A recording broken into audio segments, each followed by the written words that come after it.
justement, en regardant cette structure, et la suivante, on retrouve exactement les mêmes détails dans un cas comme dans l'autre. Ce témoignage a un autre intérêt, c'est qu'il s'agit d'un cas diurne. C'est très tôt le matin, mais c'est en pleine journée. L'objet était vertical, sur sa pointe, et pivoté en avançant. Ecco, questo è un caso eccezionale in quanto si tratta di un avvistamento diurno, quindi alla luce o comunque al chiarore diciamo normale, e in questo caso il triangolo aveva il vertice verso il basso e girava intorno a un ipotetico asse che corrisponderebbe all'altezza di quel triangolo che sembrerebbe isoscele con la base verso l'alto e il vertice verso il basso. Un autre cas très intéressant, d'abord la journée était encore présente, l'objet est resté immobile et vertical, et il a surtout été observé par 3 groupes indépendants de témoins, ce qui est présomption sur ses dimensions réelles, et les dimensions sont effectivement de l'ordre de 40 à 50 mètres d'envergure pour l'objet. E giustamente, come diceva il compianto Heine, in tempi diversi o anche nel medesimo tempo riescono a identificare lo stesso fenomeno, la testimonianza ha sempre maggior valore. In questo caso ben 3 gruppi distinti hanno potuto osservare lo stesso oggetto, stavolta con il vertice verso l'alto, e stimandone anche, questo sempre di giorno, è un avvistamento diurno, stimandone come per gli altri casi le dimensioni tra i 40 e i 50 metri per lato. Alors, le principal évidemment intérêt de la vague belge, c'est que pour la première fois en tout cas, de manière quasiment officielle, un groupe privé d'études sur les ovnis, la SOBEPS, a pu collaborer avec à la fois la gendarmerie et les militaires. Alors je voudrais maintenant, dans une deuxième partie, expliquer un peu comment les choses se sont passées et quels sont les premiers résultats de cette collaboration. Monsieur Bougard dice che per loro fortuna, io potrei aggiungere per loro merito, la Société Belge d'études des phénomènes spatiaux ha avuto appunto la possibilità di collaborare prima con la gendarmeria, che corrisponderebbe ai nostri carabinieri, e in un secondo tempo con l'armée de l'air, cioè con l'aviazione militare. E d'ora in poi Monsieur Bougard andrà a illustrare come è avvenuto sul campo, come è avvenuta questa collaborazione. À partir du début de 1990, donc un mois environ après que la vague ait commencé, la première collaboration a été celle de la gendarmerie et de la SOBEPS. Ceci est un exemple de telex que nous recevions régulièrement de la part des gendarmes et qui signale une observation quelque part, cette observation étant directement signalée également à nos services. Dice Monsieur Bougard che, come di consueto succede, le segnalazioni da parte della gendarmeria vengono fatte via telex, come vedete la codifica in alto a sinistra, direi praticamente quasi in tempo reale, e non come purtroppo succede da noi, che gli archivi sono pieni di cose che poi si vengono a sapere e a stento dopo giorni se non mesi. Quant à l'implication des militaires, elle remonte au printemps de la même année 1990 et elle est liée à une affaire qui est maintenant devenue célèbre. Nous l'appelons en Belgique l'affaire des F-16. Je ne sais pas comment en Italie on l'appelle.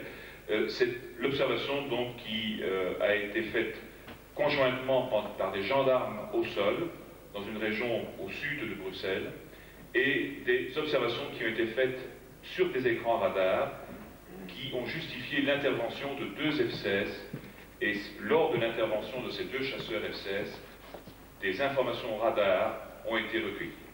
Allora, Monsieur Bougard vi sta illustrando la zona sud di Bruxelles, dove tutto è cominciato, sta parlando della collaborazione ovviamente, dans le printemps de 1990.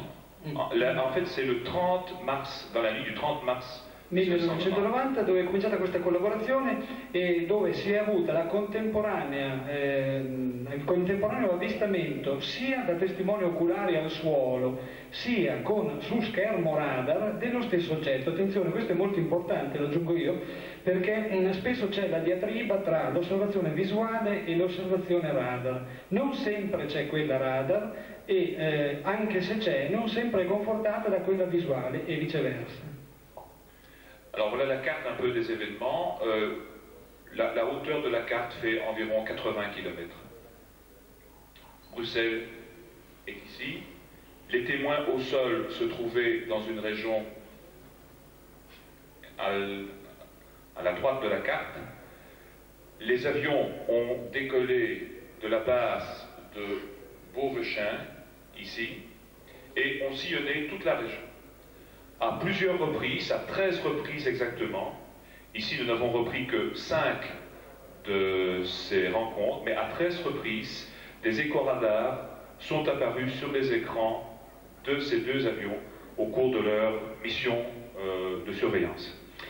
Allora, la zona che è stata pattugliata da questi due F-16 della NATO è quella che vedete che fa una specie di triangolo tra la cittadina completamente a destra e quella più in basso. Chiedo scusa, io di qui non riesco a leggere i nomi. I caccia si sono levati da quella base che vedete sulla destra, al centro di quella specie di rettangolo. E una volta in volo, due F-16 hanno avuto anche loro sullo schermo del radar di bordo la stessa immagine che, vista dagli schermi a terra, gli aveva dato l'allarme e quindi il decollo. Alors voilà un exemple d'extrait de ces bandes vidéo radar et qui montre un extrait d'une de ces rencontres, de ces lock-up, comme on dit dans le monde militaire. Alors, l'éco-radar est ce petit losange que l'on voit, c'est lui qui est repéré sur l'écran. Et pour la cible, il y a toute une série de paramètres qui sont chaque fois affichés sur cet écran. Ce sont ces paramètres qui ont fait l'objet d'une première investigation dont je vais parler juste après. Ce qu'on peut tout de suite remarquer, vous avez ici la 15e image et la 16e image, il y a une seconde entre chaque photographie de l'écran. Donc c'est la 15e seconde, la 17e seconde. On peut remarquer qu'en quelques secondes, la vitesse est signalée ici par cette information. Le 570K, c'est en fait 570 000 nautiques par heure. C'est la vitesse de la cible. On peut voir que la vitesse est passée de 570 000 nautiques à ici 780 000 nautiques. Et que, à nouveau, quelques secondes plus tard, cette vitesse est passée à 1000 nautiques. En fait, les 3 zéros signifient 1000 dans l'enregistrement. Monsieur Bouguereau, excusez-moi, la vitesse de l'éco-radar, c'est la deuxième information ici. Okay. Allora, qui vedete una strisciata o videata, come si dice in gergo, praticamente sono 3 istanti messi vicini di 3 eco, di 3 bip radar. Da un bip all'altro passa circa un secondo e lo vedete sulla destra, contrassegnato con il numero 15, 17, poi 20.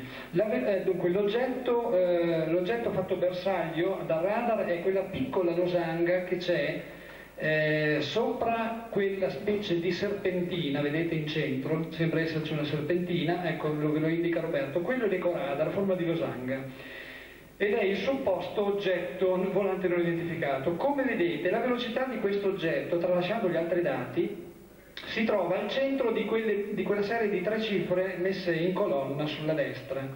Quindi si vede chiaramente che nell'intervallo di 2 secondi tra il primo e il secondo fotogramma e di 3 secondi tra il secondo e il terzo, la velocità in miglia nautiche dell'oggetto inquadrato subisce delle accelerazioni incredibili ed impossibili da ottenere con dei nostri velivoli. Infatti passiamo non è molto chiaro ma sembra essere un 2, da 270 Quelle chiffre, M. Bougard?